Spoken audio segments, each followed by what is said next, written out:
Welcome back to the Upper Tier, the football podcast we bring you each and every day on YouTube. Head over there, smash that subscribe and bell notification button. This is your Monday mashup. Joining me tonight from Dynamo's Dozen YouTube channel, Ian the Dynamo Kelly. How are we, Ian? Well done. I'm back. World Club Champions. How does that sound? See that? World. London is not now just blue. The world is. Yeah, it's all ocean now. There's no land. It's just no land. Climate change has happened. Chelsea are now World Club champions. Absolutely. Also joining me tonight, as always, on the mashup, our resident referee and goalkeeping coach, I suppose, Mark. How are we, Mark? How's it going, lads? Thanks for having me back. Some interesting VAR decisions this weekend, no doubt, but we'll have a quick chat around them later, no doubt. Quick rundown of the results. Started out on lunchtime on Saturday. Man United won, Southampton won, Mark. Yeah, for my reaction, probably look at last week's mashup as well, because it's the same old story. Rinse and repeat. Yeah, listen, Ronaldo should have scored that early chance where he took it around the keeper. He's not in form and he's not scoring those opportunities. We had said on this program, he hasn't got the pace he once had, but he scores the goals, and at the moment he's not even doing that. We couldn't take advantage of the counter attacks that we got against him in the first half. Sancho was good finish by Sancho, good ball by Bruno up to Rashford. It's really all Rashford done in the game, to be honest with you.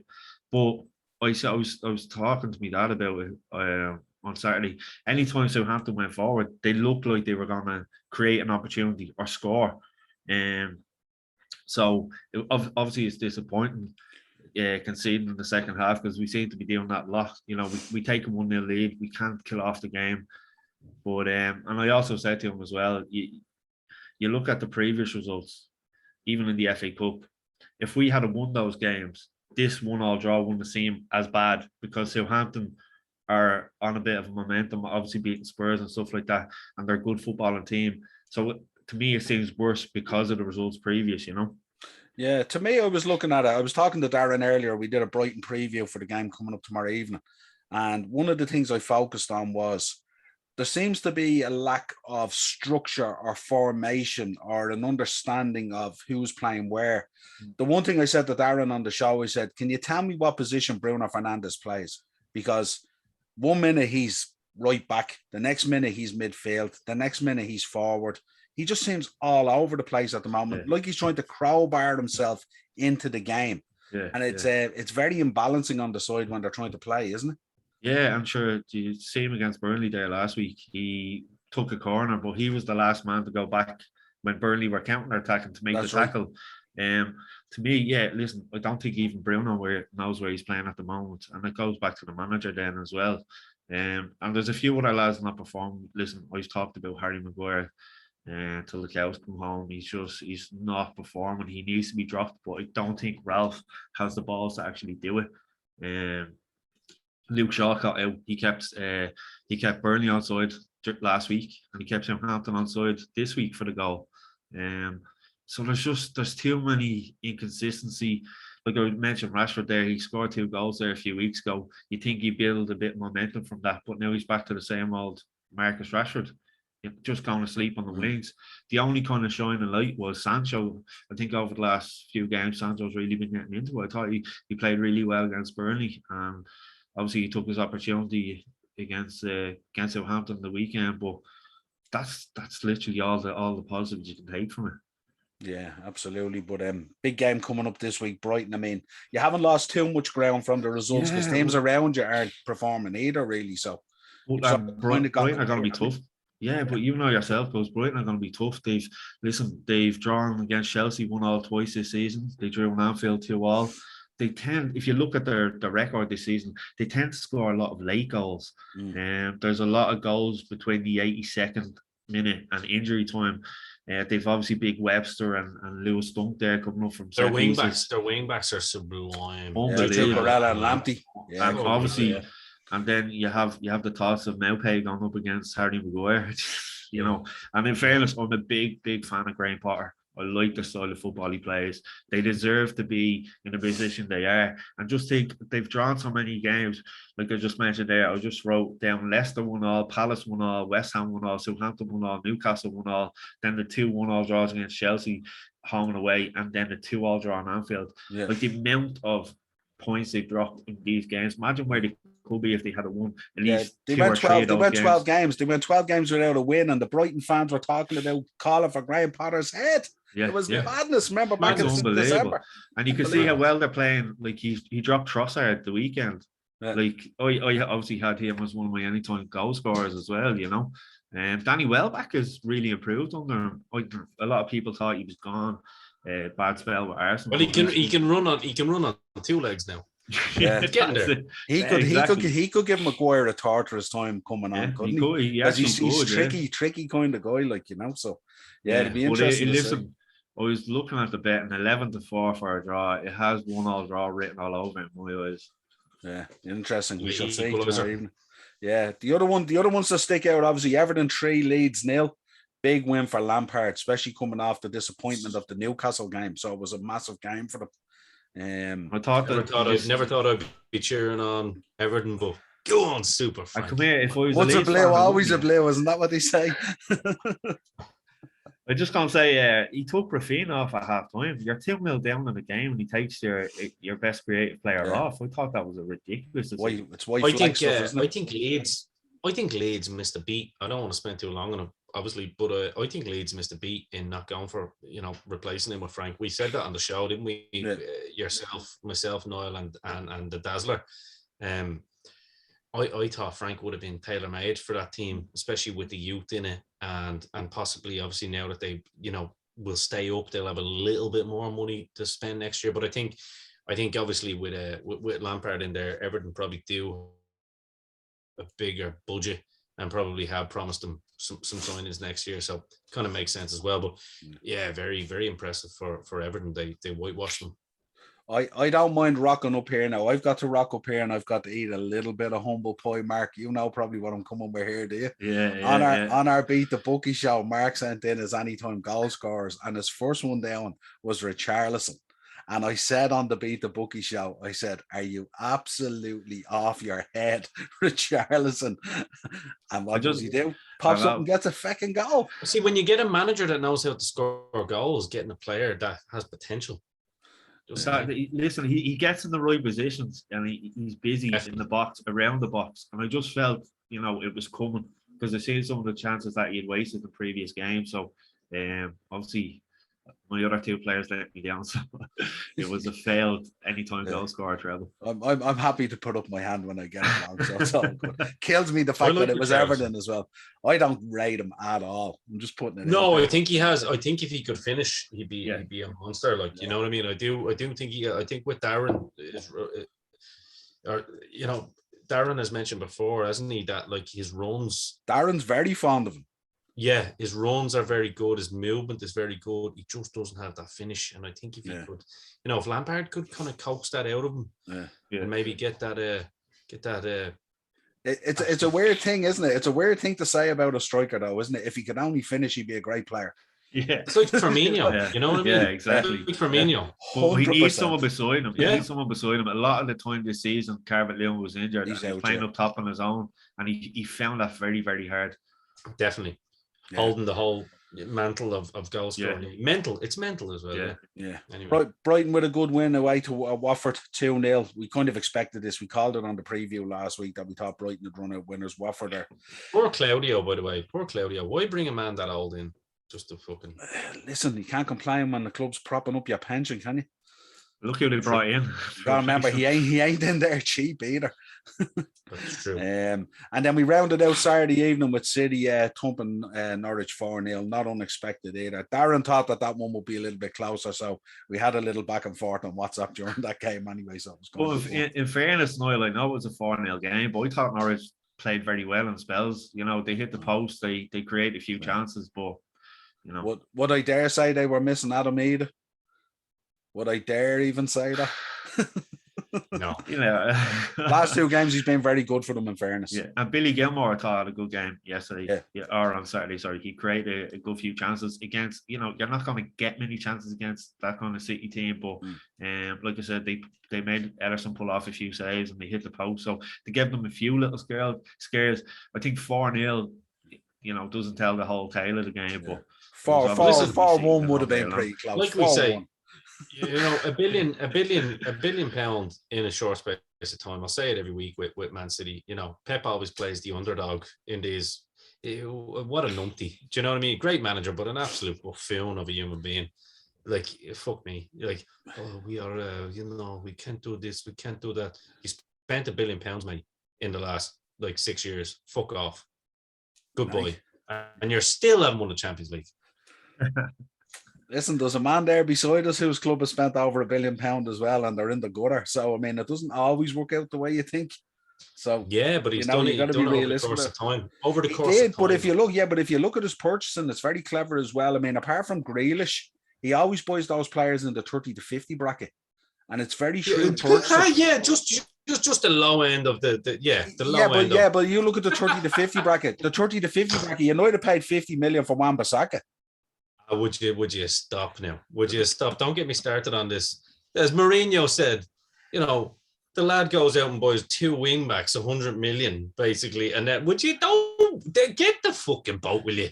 Don't be winding me up on this now. One of them we're not even going to talk about because he barely even kicked the ball there. And now his ankle's feeling a bit heavier. We should move along now, yeah. Quickly, yeah. Don't drop the soap, son. Into Sunday, the 2 o'clock, Spursy being very Spursy, dropping to Wolves, 2-0 to Wolves. Great result for Wolves. Look like they're finding their boots again and scoring a few goals without Adama Traore. Who shout out to the Spurs fans and Graham if he's watching. No fans got hurt in this process. Just a quick one to the Spurs fans about how they were going to overtake Chelsea with all these games in hand. I've just been sitting there watching, going 3, 2, 1. Oh yeah, because I'm not great at maths, but I do that. I still do the old finger maths. Yeah, I often say there's a difference between a race and a treadmill. A treadmill, you're always in the same position. Lads, did you see Conte on the sideline? Listen, Conte is gone at the end of the season, lads. Unless that baldy conscience literally gives him what he wants in the summer, he is gonski. Your man Sanchez looked absolute brutal yesterday. Lloris obviously had a mare in the first half. He kind of made up for it in the second half. He pulled off a few decent saves, but Sanchez through the whole game, he was just so laxy. He didn't look like a centre half that wanted to know. But one thing I will say, I just wanted to mention, Luke Cundle of Wolves made his debut yesterday. 19, he looks a prospect.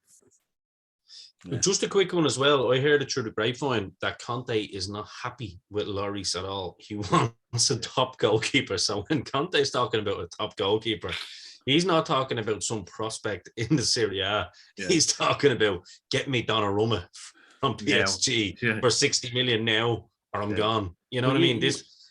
You see, the recipe for disaster disappointment was, and you know what? Conte's a smart man. I've called it from the start. You agreed with me, Mark, as well. The last time we were talking about this, he has gone in there knowing that he can rinse some of these London clubs. At least he gave us a Premier League out of it. I'm happy with that. He's going into Tottenham now on a 2-year deal, and he's going to say sayonara, baby. Yeah, you can appoint a great manager, but if all the spokes aren't in the wheel, it ain't going to roll, is it? That's the problem. An analogy I had today was, it's like having a nice house outside. You can put all the layers of paint on the outside if you want to make it look absolutely sexy on the outside. But if everything's broken on the inside, forget about it. No one wants to come in. You know what I mean? And that's essentially what Spurs have become. So I'm not even. I don't know how many times I've mentioned on this show, but if Harry Winks is in your midfield, you're done. You're done. Forget about it. And has the number 8 shirt. That makes it worse. Yeah. Bring Craig Burley back. The other 2 o'clocks as well. Burnley 0, Liverpool 1. Workman-like but tough at times. Tough place to go, Turf Moor, but always great to tick it off in the season and get out of there with 3 points. A really tough. 100%. Great result. Pointed out. So it was a great result. Not a great performance, a bit lackluster. I'd expect a bit more against Inter Milan now during the week. I thought they were a little bit lackluster and casual in their play, especially at the back at times, and looked a little bit open. I'd be a little bit concerned about that. And your man, if he had his shooting boots on yesterday, was it Faghorst? He two great chances. Big boy as well, isn't he? Yeah. What's he, 6'5" or 6'6"? Yeah. Typical German, like just an old school Oliver Bierhoff type head. Yeah. Well, that was a good win for you. Not too tall to catch a shiner though. That's the only thing. That's it. Yeah. That boy texted yesterday. It's always a difficult place to go to, especially with the conditions there yesterday as well. You see the wind and the rain and everything. So, like some people would say, Sean Douche. You know what I mean? Included, but at the same time, he's the modern day Sam Allardyce in that sense, isn't he? Like he will, he'll get one over you and he'll fucking gloat about it. But great result. I can't tell you how happy I'll be if they go down and not have to go there. It's just we'll probably end up drawing them in the cup or something. That's the way me too. And we're going to get onto a team soon, which I predicted would stay up even before takeover. Yeah, absolutely. Newcastle won, Aston Villa 0. Aston Villa with a goal disallowed, but a very good win for Newcastle. What a signing Kieran Trippier has been, but unfortunately left the ground yesterday on crutches, and we found out today has broken a bone in his foot, unfortunately. But an absolutely brilliant one. He's been outstanding since he went there, and they will definitely quality player. He would have been the one that you'd be hanging your flag on to say he will definitely keep them up, and all the merits of a captain and everything there. You know what I mean? Absolutely brilliant. And then we rounded out with a heck of a game. Leicester 2, West Ham 2. Last ditch from the Hammers. No Zuma. There's many ways to skin a cat. There is for Leicester City, and I thought yesterday. Can I just say before you go, Niall, because I've been dying to say it to you. Graham Souness and Jamie Carragher yesterday for giving great entertainment on the television. That's brilliant. Jamie Carragher talking about poor Zuma and how he must be feeling over the last couple of days. God bless him. Fucking Souness coming out. Boom, bang. How do you think the cat felt? Do you know what? Brilliant. That's all I have to say about that. Yeah. And in that, sorry, if we're going to crash, I was just going to say in that game, a guy I picked in me 11 for the Premier League just before Christmas, Bowen. What a player he is, man! Unreal. Quality, isn't he? That goal he scored, that was Vardy-esque. Jamie Vardy would have been proud of that. In between the two centre halves, played off the shoulder, got the ball, long ball over the top, cut it across the keeper, bottom corner. He's unbelievable. Quality player, man. If he's not called into the England squad, there's something wrong. Yeah, a great game, but again, not an ideal result for Brendan Rodgers, obviously, who we know is under a bit of pressure there, especially in his post-match interviews and stuff like that. He sounds quite deflated, but all the same, you're up against West Ham there, who are chasing a top 4 spot and are looking pretty good at times, Let's get in some of the hot topics. So we'll start with them. There's no place to start, but Ian, Club World Cup champions. Talk to me. This should have been the main event. I'm just saying, I'm not happy with the production today. You know what I mean? I've got to say, this should have been the main event. It's top of the hot topics list. What more do you want? And it's on the thumbnail. I have the badge on the jersey and everything. I know. And someone got pregnant this week as well, so that's only second. That should have been top, John Terry wasn't involved, just saying that. Come on, World we won't mention dick pics on Twitter today, will we not? Of a certain fella for Egypt. Showing his pyramid. we won't go there until further information comes out. Until it comes out, we'll know. Let the lad take a picture of his knob if he wants. What a pyramid, huh? Look, I mean, there's been a lot of conversation about this. Niall, you and me talked at the time as we were about to lift the trophy. First and foremost, I think a shout out to Azpilicueta, who has now completed pretty much every trophy. In fact, overtaking John Terry in completing the whole. I mean, little did we know that a £7 million signing from Marseille in 2012, after the Champions League, would go on to be club captain. And I know he's not of the ilk of captain that, a John Terry would be, or a Frank Lampard, but my God, what a servant he's been. I read today that clown, Neil Warnock, said he's a very lucky player. He's very lucky that he's played.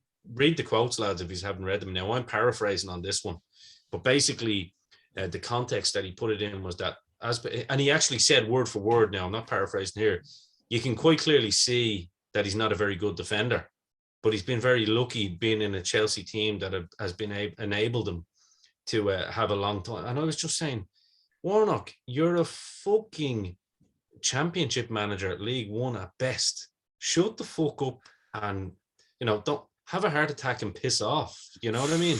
Jesus, like, you're a fucking clown. Well, he looks like he's just trying to stay relevant. But I don't know how you. He's a coffin dodger, and he can fuck off as far as I'm concerned. That's the height of disrespect to a player that has actually come into the Premier League.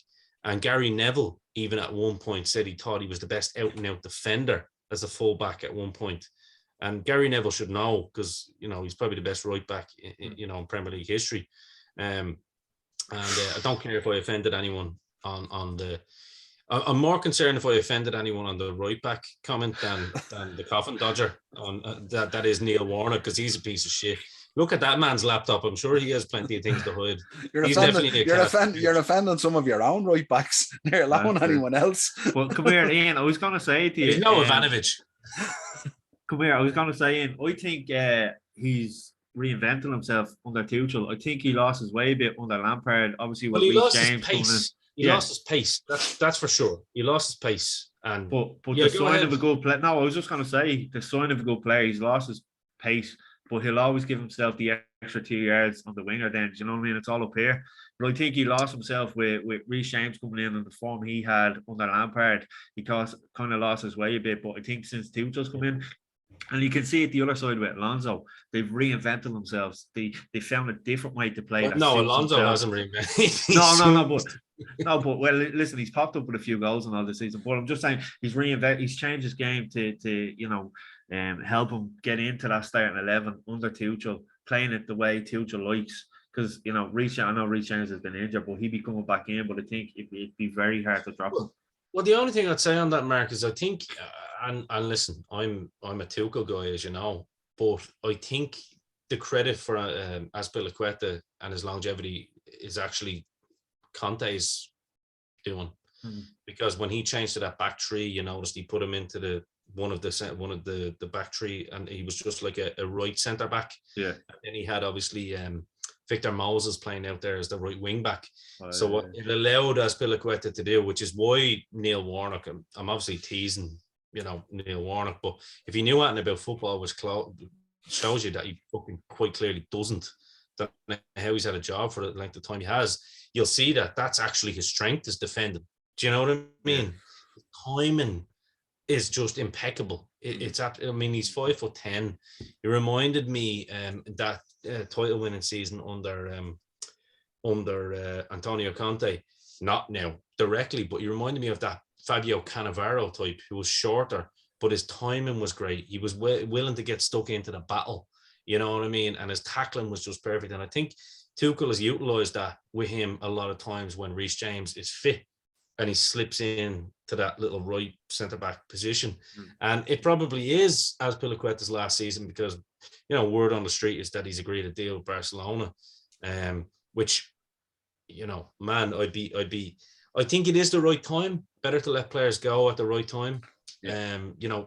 We'll get into it in a minute. We could be talking about the end of Kante and Jorginho as well at Chelsea Football Club, which I think is also possibly the right time. There's rumour that they won't be offered a new deal, and they could be available this summer for, some of the big clubs in Europe.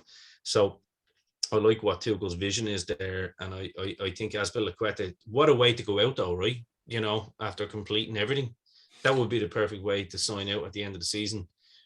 Possibly potentially winning a, I'll call it the Carling Cup. Yeah, and still in the Champions League. Not out of the Champions League yet either. Champions League. Carling Cup, and not out of the Champions League, and FA Cup, still in the FA Cup as well. So, I think it's, and the reason I brought that up, sorry, I got a bit fiery about that, because I think Azpilicueta hasn't got the respect that he deserves as a footballer I think he does from people who are actually knowledgeable about the game. I mean, to be some honest with people, you, if you listen to Warnock's comments, I mean, there's not a single successful player in the Premier League era that hasn't had some sort of luck on the way to get him there. But you can't turn around and say that he's kind of a lucky player. Period, though. I mean, you couldn't turn around and describe Chelsea as being a team of 10 players and one lucky player. It doesn't work that way. You know what I mean? He's part of it. He's made his contributions. Yeah. I mean, that to get on to the World Club, the match itself, I mean, that genius, that shithousery for the penalty was brilliant, because he said he knew that the fucking Palmeiras lads were acting the bollocks. I mean, they were lucky to get a fingertip for their penalty with Thiago Silva. And then they're moaning when your man blatantly puts his fucking hand out to block a shot, and they're nearly attacking the referee on the pitch. And you go, these Brazilians are fucking nuts. They're about to take something out of their pocket. And there's Azpilicueta pretending that he's going to take the spot kick, whispering to Koi, boom. And they were raging that they done that. It was just, I thought it was brilliant. It was two things I picked up on full time. One, it was great that Tuchel made it out there for the final. I think it would have been a shame if he hadn't got out there. It gave us a big boost as well, I think. And the other thing I wanted to put out there as well, I don't know another owner in the Premier League that enjoys seeing his team be as successful as Roman Abramovich does. Yeah. I just thought it's electric. I would preface that by saying he's going a tad grey, isn't he? He is going a tad grey. He's starting to look white at these days, isn't he? So I could hardly recognise him with the mask and all. But he's still a young enough owner. That's the funny thing about it. It's mad when you think he bought Chelsea when he was 36. Yeah. 2 years younger than I am now. And apparently he's buying Vasco da Gama as well. Do you hear that? The whole of Brazilian nation were actually, apparently he's buying Vasco da Gama. What's he doing? Trying to put together a collection of passports or something like that, is it? Do you know what? I'm telling you, those Israelis, they know how to do it. The Russian Israelis, they know exactly what to do. Absolutely. I just thought I'd touch on those 2 points. I thought it was great. No, I mean, look, you guys talked about it on a previous show, and I know the Dazzler mentioned it as well. Without a shadow, without the best owner, in Premier League history, without a shadow of a doubt. I mean, with all the, I even heard Carragher say it there the other day. It is without a shadow of a doubt the best owner in Premier League history, because we talked about, originally when he first came in, people were going, he'll get bored and he'll leave. Here we are, nearly 20 years later, and the lad is still as invested as he ever will. And I'm hearing word on the street. I think Tuchel has played a blinder as well in how he's dealt with the Chelsea board. Word on the street now is that he's going to really, really back Tuchel in the summer with what he wants. And you're hearing the Tchouameni and Declan Rice. Declan Rice is basically putting himself, as you called, Niall, you did call it, on that Gary Neville interview, basically saying, I'm a Chelsea fan, I love number 26, please sign me in the summer. You know what I mean? That's what that is. Mason Mount's my best mate. We play golf every day. What I mean? Come and get me play. So look, I respect Man United, but even Mark, I'm sure you even agree with looking at that, you're going, well, Chelsea put the money in there. No, listen, I said it for a while, I'd love a Declan Rice, but I can't see him moving out of London. And obviously, him and Mason Mount, the best mates. So there's only one place I could see him down, and that's the Hughes. But listen, I'd love to have him. Especially when you think about United as well. The last thing United need is another £100 million signing or something like that. They probably need maybe 2 or 3 £40 million signings to really put decent players in there. Go into Europe and have a look and pick up a bit of quality. Because if you blow your budget just on Declan Rice, but if you blow your budget on Declan Rice, you're still gonna need players. There's no doubt about it. So that's it. Like if you look at, say, like a Chelsea or a Liverpool, right, or a City, we're kind of in that situation now where if you sell, because PSG will pay big buck for like an N'Golo Kante, and I think N'Golo Kante personally is coming to the end of that N'Golo Kante as we know him. I think the injuries are starting to catch up. I know this may be controversial to some people that watch the odd game, but I watch every game, and what we're looking at is that it's not the same Kante. When he plays and when he's on form, there's nobody in the world that can do what he does. Nobody. Without a shadow, without the best pound for pound kind of running midfielder on the planet. You know what I mean? I said that last week in the mashup. I said when he's on his pump, he's the best in Europe. He's the best in the world. There's no one that matches him. Without a shadow of a doubt. But you can see that they're creeping up. And what's happening now is it's game to game. I think Kovacic has shown now that he's almost got that little variant of Kante but he's a bit stronger, he's a bit tougher, and he's got a little bit more silk about him. I think Kovacic has been really, really standing. He's the pivot there, isn't he? He's that central focus now, isn't he? He's the number one. He's the number one in that midfield. I think Jorginho as well. I think if a good offer comes in this season from Juventus, who really want him, I could see Chelsea listening to that as well. And I was hoping it's Liverpool. No, you're a big fan of him, No, he just loves Jorginho for Chelsea. I don't know. Niall has a little soft spot for Jorginho, which I like. But he's a certain type of player. What I think you're seeing now is, Niall, what I mentioned to you a couple of weeks ago. When you look at Chelsea at this point, it was a mashup of players that were all bought from different managers for different styles. Whereas now you can see they might start phasing out some of these players and getting the players in for Tuchel's style that he wants. Yeah. So I think if you see your man Tchouameni coming in and Declan Rice might be 100 million, your man Tchouameni 50 million. That's really all you're buying. So if you have a 200 million pound budget, you're buying, and then obviously your man Jules Koundé, I think he looks like a shoe-in. Yeah. So there's your 3 players that you bought, right? You've got your midfield, you've got your defensive player in. Rudiger, word on the street is he's looking closer and closer to signing a new deal. Levi Colwill, I don't know whether you have seen the boy play with Huddersfield, but he is absolutely quality. He's only 19 years of age. He's 6'3". He had a good game the weekend there. They were unlucky. They were unlucky with a few decisions as well. Huddersfield got injured though. In fairness, he had a bit of a bad injury. I think he's only going to be out for about a month or two. But they thought it was an ankle break. No, or Ian, can I just ask you while we're on it? Like we were talking about Chelsea, like the Declan Rice and the different outgoings and maybe incomings. But how do you feel about the likes of Conor Gallagher and Billy Gilmore? I was going to mention that. I was going to mention that because, like, if you have a 3-man midfield, you need to have 6 in your squad. You know what I mean? Especially if you're fighting on all fronts. And Tuchel has shown that he does change around the team. He's very similar to he's not very like Klopp in that sense. And maybe Klopp does it because he doesn't have, what he wants on the bench. Klopp would probably see more of that if he had, more of what he kind of does. He kind of does now. Now, so we're going to see more of it now, I'd imagine. Yeah, exactly. But like it's like you see Pep. You never know what fucking team you're going to get with Pep. Sometimes when it's midfield and so I think more so. I think Billy Gilmore might get another loan because this one didn't necessarily go according to plan with some of the fans turning on him. I can't see him coming in. I think Conor Gallagher will definitely get a squad place next season. I think you could be surprised and you could see Ethan Ampadu, who's on loan over with Venezia in Italy and having a very good fucking season. The Welsh young fella could have played for Ireland too. Ireland missed out on him as well. People might remember him with the big dreads, feisty little player. Good play centre back and midfield. But I'd say you could see them come in. I think that's what Chelsea will do. They'll put the younger lads in as the other pieces, but I definitely think Conor Gallagher is going to get it. Definitely. And I know Niall's going to go on to this later, but the more fucking news rounds that other teams want Armando Broja just means the more he's going to stay because that's exactly what the club will want. You know what I mean? That's Lukaku stepped up. I have to say the other 2 games I was actually happy to see his reaction when he got subbed off. I was happy to see because he was actually up, like shouting at the players, chatting them on. I hadn't seen that from Lukaku. You know what I mean?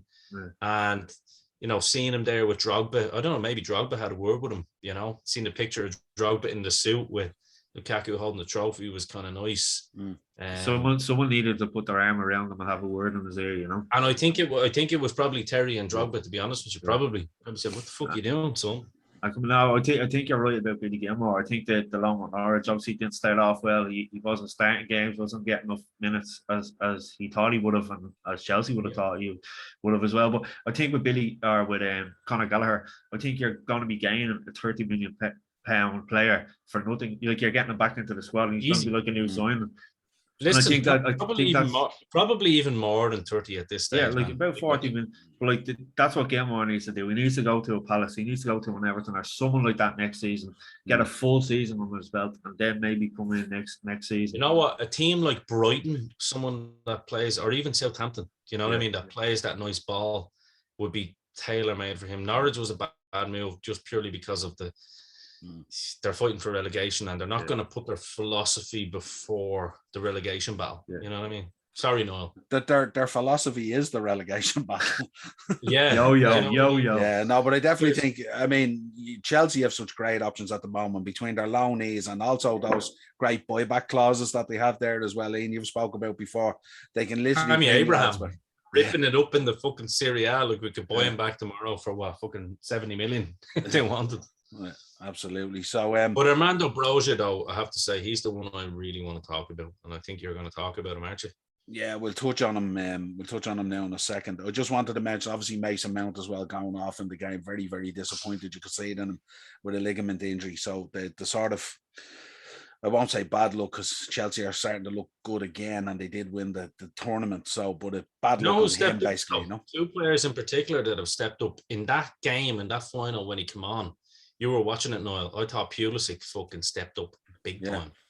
His direct running, his possession, and Ziyech just looks like a different baller at the moment, doesn't he? He looks like the Ajax baller. Do you know what I was worried about when Pulisic came on? He took a bad knock straight away nearly and hit the deck.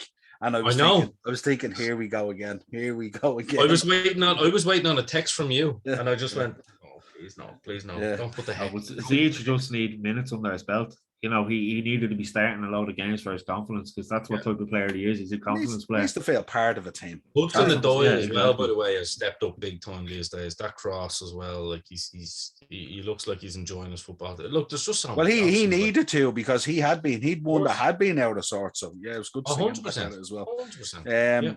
Let's go on. We'll talk about Broja then. I mean, he's absolutely brilliant for Southampton at the moment. He seems unplayable when you see him. He's the regen. Monster. I'm going to say this. He's the regen of Diego Costa. He's fucking... You've been dying to say that, you know. Fantastic. This boy, he's proper fucking London, yeah? And he's up for a fight. He's 6'2". He's only literally gone 20. He's going to grow into that fucking body. He's what I wanted Tammy Abraham to be, if I'm being honest. What's he, Albanian international in, isn't he? Yeah, but he's from London. He's from Slough or somewhere like that, isn't he? Like, England are going to regret that decision so bad. Yeah. Because he's everything that little fucking slick back fucking lispy bastard wants to be. And you know I'm talking about Tottenham. He really I'm being rude there. What was give me a bit of background there. What was the idea of him declaring for Albania? His parents are from Albania, aren't they? Both parents are from Albania, but I think he just I don't know. Maybe it was a case where, you know, he was just into that heritage or something. I don't know, but I don't think he was getting a fair shout at the underage ranks either. I think he represented Albania under 17s, under 19s, so he wasn't. He wasn't in the England set in the local or the setup. But he was with the Albanian underage teams. He scored a handful of goals for them. But I think he scored 3 now in 10 games or something like that in full internationals for Albania. So, and he obviously had a long spell in Holland. Was it Holland last year? Holland, with the test. Yeah, so. Yeah. I've been watching the kid a lot, like, because I have Chelsea TV as well, and I was watching him. Like, he looked like that kind of lad that was just ready to kind of grow out into his body. You know, he had those kind of bony shoulders, but when you see the frame, you're going, Jesus, that's you know, I said the same about Tammy, but Tammy's just still skinny. But Mourinho's kind of working on that at the moment, and he's becoming a bit more feisty with those Italian defenders, and he's thriving. Whereas I'd say if you got Conte or Mourinho to grab a hold of that Broja. Yeah, absolutely. Should be interesting. But you know, I know Arsenal apparently are interested. I just wanted to mention that. Isn't it interesting how Tuchel came out and said, well, he's not an Arsenal player. He's a Chelsea player. And he's on loan to develop, and he's doing very well. So interesting. Maybe at the end of the season you could send Arsenal Big Rom or something like that. You do like selling them a player. When they're past their sell-by date. I don't think Big Rom's past the sell-by date yet, though. That's the question. I don't know whether it's a thing like with the weather and the humidity, but Rom looked like he was kind of trim again during that tournament. Um, there's no chippers in Abu Dhabi. I wonder was it a case where the owner was there and he kind of went, "Fuck you doing, son? You do realize that I am Russian and Russia are in the media at the moment. Yeah. You might want to rethink those interviews you're doing, son." Lukaku is the reason he has grey hair. Telling you. Let's get in. Actually, congratulations, obviously, to Darren Randolph, who was expecting his first child with Alexandra Burke. So, congratulations to him. I just wanted to drop that out there. Top 4 race. Pres Bray, baby. Pres Bray. Yeah. How did you get her, you bollocks? He has the X factor. You know, do you reckon when he found out that she was pregnant, that they went, hallelujah? Anyway, top 4 race, lads. United, Spurs, West Ham, Arsenal, and Wolves. Ian, who gets the top 4? Who gets that 4th spot? I think we've moved on now from it being 3rd and 4th. I think Chelsea have at least. Well, because no one's kind of taking advantage of the games in hand. So for now, Chelsea have a game in hand. I suppose the better way of framing is, who do you think and who would you like? Yeah, because I'm trying to think with my fucking big boy brain here, not with, trying to put the banter aside. Like, I think if United, like the thing that would worry me as a United fan, as Darren alluded to earlier, Mark alluded to earlier in the show. So used to the Dazzler being here, like to correct me. He'll be back next week. He will by popular demand. Back or black, should I say? Sorry, Daz. No, I think Ralph doesn't look like he has any backbone, no pun intended, but literally doesn't look like he's any backbone, because he started with the gegenpress and going for the 4-4-2, the almost like the 4-2-4 kind of formation, and realizes he doesn't have the players, and now he's kind of gone back to type, hasn't he? Where he's kind of gone with what he has available to him, and really nothing is different. I would worry for United if I think the Brighton game is pivotal, to be honest with you. I think that's going to tell us something. I would say United / West Ham. I think either of those two. I think it's going to really boil down to those two. And I think just because of the quality United have, I think if they utilise the likes of Cavani a little bit better than they have been doing, and they do have enough star players there, like in Ronaldo and Bruno, that they could just get them over the line. But I think it will be tight between those two, if I'm being honest. Mark? Look, as a United fan, I'd love to say, we'll get 4th. But I have a sneaky feeling Arsenal. Arsenal have 3 games in hand over West Ham, 2 games in hand over us, and they're not playing in Europe. And I think they have enough quality without having a natural goal scorer. I think they have enough quality to see out games.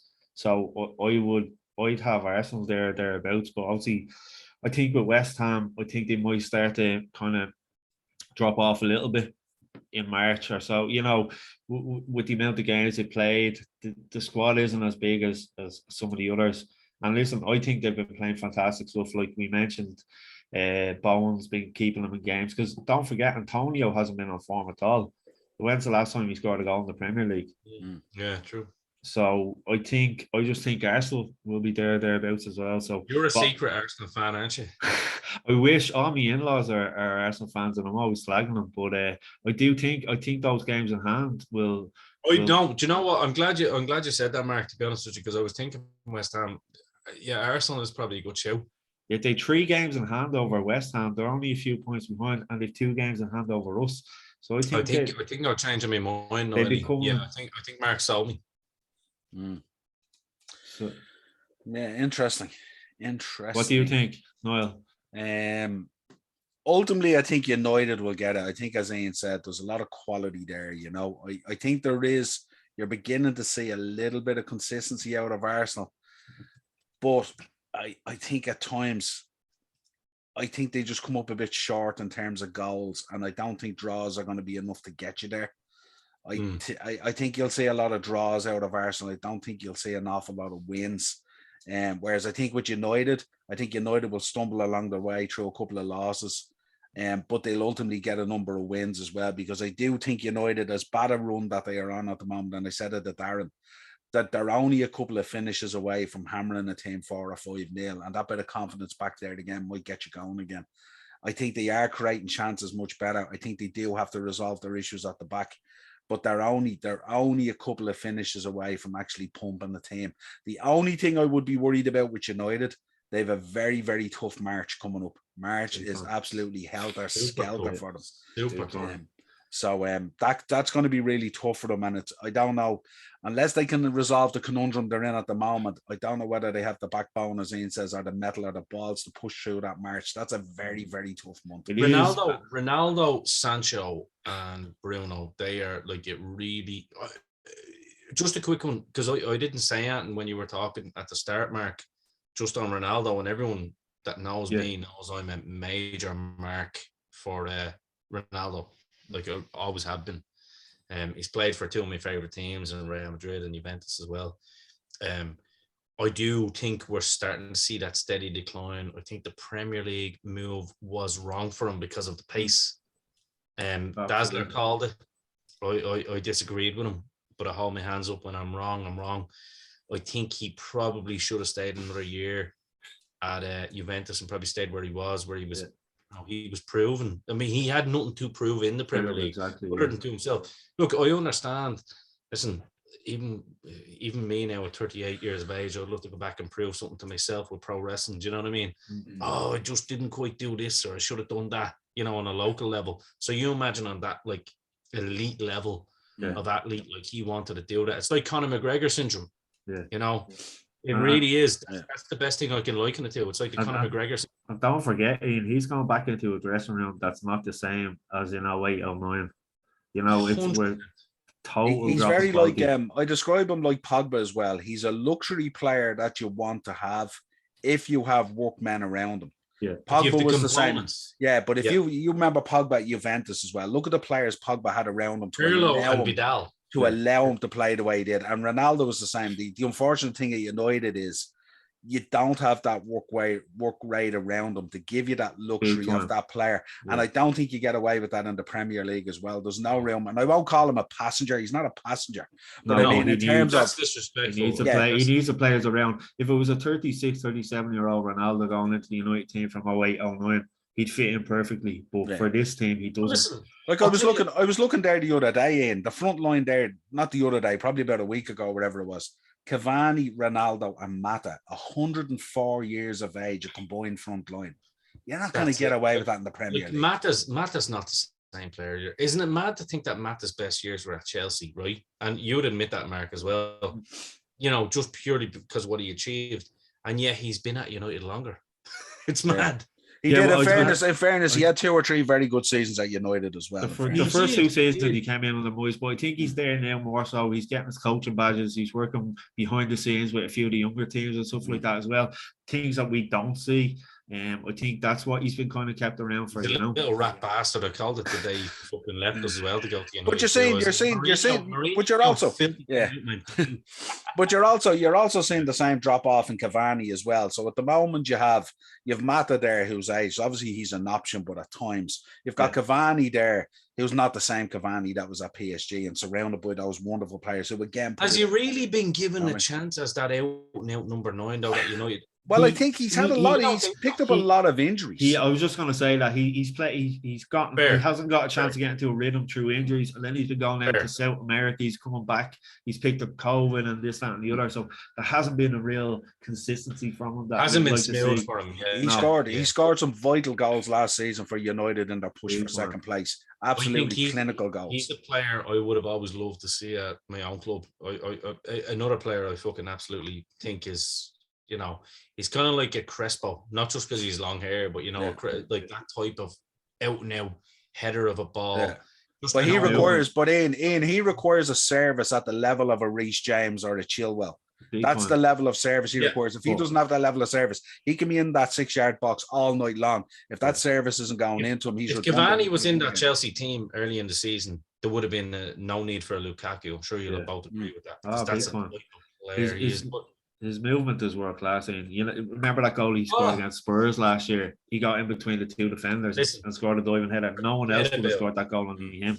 Yeah, he picked up a couple of good ones at the back post as well, a couple of times as well, didn't he? In vital times for United. Listen, my bread and butter when I played football, I was a striker, and I always wanted to beat those big lads, but then realised, you're only 5'9", kid. You probably should be watching the likes of Del Piero, and then I tried step overs with my red boots and greystones, getting the ankles kicked off me. No, but the thing is, I just wanted to relate it again about United or about Ronaldo. Like, I do honestly think that we could be looking at the decline for the first time. However, I think if you had looked at Ronaldo go, I'm going to be a bit controversial here. If you went and looked at Ronaldo taking that PSG move instead of Messi, I think that would be a roaring success. Whereas Messi has really, like, I know people, the Messi nuthuggers will say, oh, well, he's got X amount goal involvements, you know, in the last 20 odd games. And you're like, goal involvements? Is that where Messi's gone to? Goal involvements? We're talking about a lad that would take the fucking bull by the horns in a league that isn't that. Like, I mean, the French league, I'm sorry, is not, you know, it's way behind Premier League, Italian league, Spanish league, and the German league. Whereas Ronaldo had the balls to step into the Premier League and actually do it. You know what I mean? So, but I think the difference with that move is PSG have their house in order. We don't have our house in order at the minute. That's true. Behind the scenes as well. So we need to sort that all out as well. You know. That's true. Yeah, I just wanted to touch on Ronaldo there for a second there, because I think it's, you know, I'd hate to see it, but then again, he's the type of motherfucker that could prove us wrong in the run up that absolutely about, you know. Yeah, he'll probably score 2 goals against Brighton tomorrow now and shut us all up, you know. Yeah, I tell you where you could see him flourish. Those Atletico games. He likes playing against Atletico. Big time. But like you said, Noel, we've a tough March, and we've those 2 Atletico games wedged into all the Premier League games. Yeah. And I'll go back to it. Arsenal aren't in the Champions League or in any European competition, so I think that's where they'll gain advantages next month. Yeah, absolutely. I just want to round out the show, lads. The Wayne Rooney documentary released last Friday on Amazon Prime. I got to watch it there yesterday. Very, very interesting documentary. Gives a good insight into the lad and his upbringing and all that kind of stuff. But a tough one to watch as well, because a number of times it goes back over. We know the stories and the stuff and the shenanigans and stuff that he got up to and stuff like that.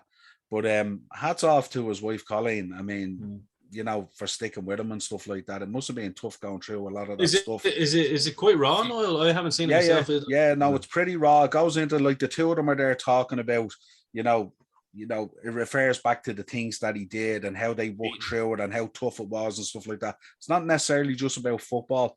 His infatuation with grannies, obviously. Yeah, grannies were harmed in the making of this documentary. The only thing I was disappointed in it, Mark, I don't know whether you've seen it yet or not, is I haven't. No, it doesn't. It only started. It sort of falls into just the beginnings of the Derby project.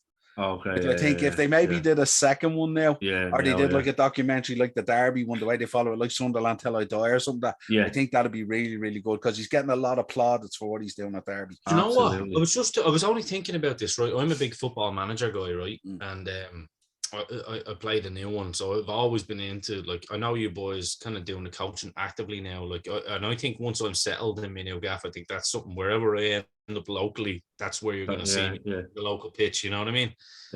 I think you'd make a great ref. Me? Better than me, anyway. I tell you that. Nah, fucking Niall's winding me up there. Listen, there's only one place that I'm standing on the sideline as a coach. You know that. It's because you're wearing black. I think my old school level of coaching probably had to be revamped a little bit. What the fuck? Just tone down slightly, a little bit of toning, let's say. Calm down, son. I think, I was just saying, like, looking at the level of 3 of the biggest players for England, especially in the kind of last generation that have just retired, in Gerrard, Rooney and Lampard. Good Lord, three great managers, right? You know, as I said, delighted to see Lampard kind of coming back. I think that's a project that is great for him. You know, bringing the likes of Ashley Cole and players like that, you know, to him as well, that are all kind of doing their coaching badges. Obviously, Gerrard done a great job. You know, pains me to say it. Everyone knows I'm a Celt, but what a job he done at Rangers, and especially at a time where Rangers needed somebody to come in and lift the profile of the club back up. Yeah. That's great for everybody. Do you know what I mean? Because it keeps that Celtic Rangers rivalry, you know, meaningful. Exactly. That's exactly the word. And you know, what a fucking fantastic job he's done there. And you know, I know I teased the last time I was on as well, saying he wasn't doing great at Villa, but you know, really has done a great job with Villa and shown some sort of, because again, it comes back to he's come in mid-season. They're not his players. He's not got the chance to get what he wants in. So if he can kind of shift some of those players without a shadow of a doubt, he plays great ball. And then Rooney with a point deduction, I'll be honest with you lads, I did not see Rooney as going to be a great manager. Yeah. Because I didn't think there was much up there. Do you know what I mean? And I know he's done very well. And that is very ignorant of me. And I will hold my hands up and say shame on me for that, because you know, we all know the jokes that we make about Rooney. He's dipping into his own pocket at the moment to keep things afloat there. And sure, there's been times this season where on a Thursday he's been told such and such players out contracts and we can't renew it, so you have to use someone else, and he's picking from the academy and stuff for games on Saturday. And you know what? Fair play to the kid, because he's actually, and I call him a kid, he's the same age as me, literally the same age as me. I think given it a day or two. Like, wow. And I actually do look forward to that documentary, because I had heard that he was, you know, paying out of his own pocket. And to be honest with you, what I like about Wayne Rooney is he is from similar backgrounds to us. Do you know what I mean? He is just a kid from the streets. And not from the, you know what I mean, from the streets, we're all ghetto brothers. But you know what I mean. What I'll do is I'll give you an opportunity to watch it, and then we'll do a review podcast on it. That would be nice, actually. But I might watch it now. There was one thing that I thought that stuck out that was brilliant. I mean, obviously we have to talk in that episode. We'll talk about how the fact that he didn't want Fergie involved in and stuff like that. So the wounds are still open there. He's a Roy Keane boy. He's a Roy Keane guy. When we talk about Mark, we talk about the lack of confidence at United and stuff like that, and it was telltale looking at the documentary. He went back in one part of it to 2004 when they played France, and he came out to play against France. And France, of course, as you know, had Zidane and Thuram and all these fantastic players are gone. Oh yeah. And he said walking out onto the pitch, I firmly believed I was the best player on the pitch. Yeah. And I just thought that was just an amazing thing to say when you think of all the level of quality, even the level of quality, even in his own team, near alone the French players. And he walked out, he says, I knew I was the best player on the pitch. Well, you even seen it when he signed. Myself and my dad were over at his debut against Fenerbahce in the Champions League when he scored a hat-trick. And just on the pitch that night, he was just unbelievable. He covered every inch of ground. He was in every position. He had no fear. And I think he like you look at when he came in, when he scored that goal against Arsenal against Seaman, 16 years of age, there's a lot of pressure, especially from the media in England. You know what they're like. If you're born and bred in England and something like that happens, there's so much pressure put on you. But I think he handled it really, really well. Obviously, forgetting about what happened off the pitch, I think he's conducting himself well. It's not our business anyway. Yeah, you know, that's it. Like we go to pay him from the pitch. We don't want to know what he gets up to off the pitch. We can joke about it. Yeah, exactly. Yeah, it's not really. But what he's done now, and actually, you're going on about Alex Ferguson. He's the only player under Sir Alex Ferguson to handle a transfer request in twice to Sir Alex Ferguson. No other player has done that. Yeah. So I can see there's probably salt in the wound still between the two of them. And obviously, he wanted a sign for us. But you're saying with Sir Alex Ferguson last game against Swansea, he took a little dig at him in the post-match interview as well after about the contract issues as well. So there's obviously an underlying thing still going on there. Quite clearly seems to be like anyone that really talks about Sir Alex Ferguson, forget about all these BBC Sir Alex, and because I don't call anyone Sir, you know what I mean? It's because it's a British thing and I'm not British. He's Alex Ferguson, you know what I mean? Yeah. Fuck Bob Geldof, don't mind that clown. Little Black Rock sellout. I'm taking the place for you, Dazzler. I've got you, baby. You know. But no, Town Rats though. What a band. Even fucking Bono declined the knighthood. That tells you everything you need to know about that. Wasn't enough money in it for him. That shower of cunts. How are you doing, Prince I Andrew? don't like Still spitting under your Mondays, monies? apart from the mashup.